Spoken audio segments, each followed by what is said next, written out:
A dramatic scene unfolds as Judah stands in front of the viceroy of Egypt and pleads from his heart and says, "You may not do this to my youngest brother, Benjamin. I cannot go back to my father without him." And the intensity of the emotive language that is used by Judah, saying that my father will not survive the son not coming home. And at that point, the viceroy of Egypt finally reveals his own identity. He is in fact the brother that they had sold to Egypt so many years ago. It's impossible to imagine the tension in the room, the emotions that are unfolding and that are evident. And Joseph says to his brothers, "I am the brother, and I have now been placed in this position to give food to all of those in need during the famine. Go back now, tell our father that I'm alive, very much alive, and bring your father down to Egypt." It's a tremendous turnaround in a very tense moment of exchange between the brothers and the viceroy of Egypt. And then the Torah recounts this week how the brothers go and bring their father Jacob. 70 people in total in Egypt find a new home in the region of Goshen. And the wording that is used in the very last words of this very dramatic portion of the Torah, the words are that they came down to Egypt, Vayigash ba, and they took hold of the land. But the grammatical form of that word, they took hold of, actually is reflexive and means literally the land took hold of them. Which one was it? Did they take hold of the land of Egypt, or did Egypt begin to take hold of them?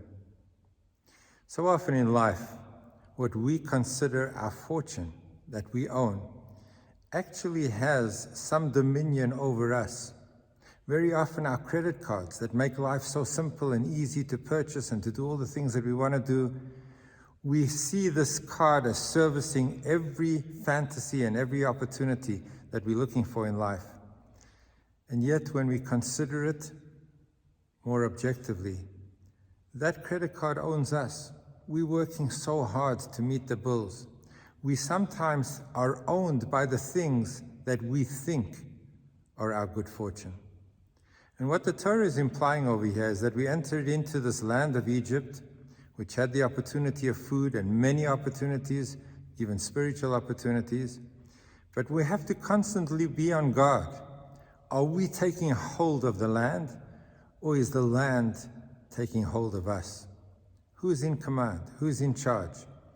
And we see this difficult interaction between a Jew, a person, and their surroundings and their environment.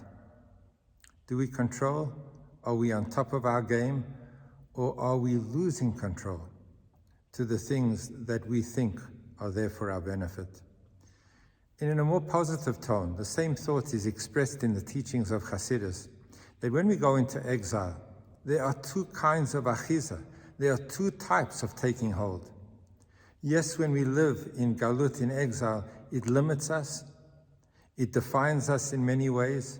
It inhibits our progress and doesn't allow us to do the things we want to do. That's the very nature of exile. But at the same time, we're there for a purpose.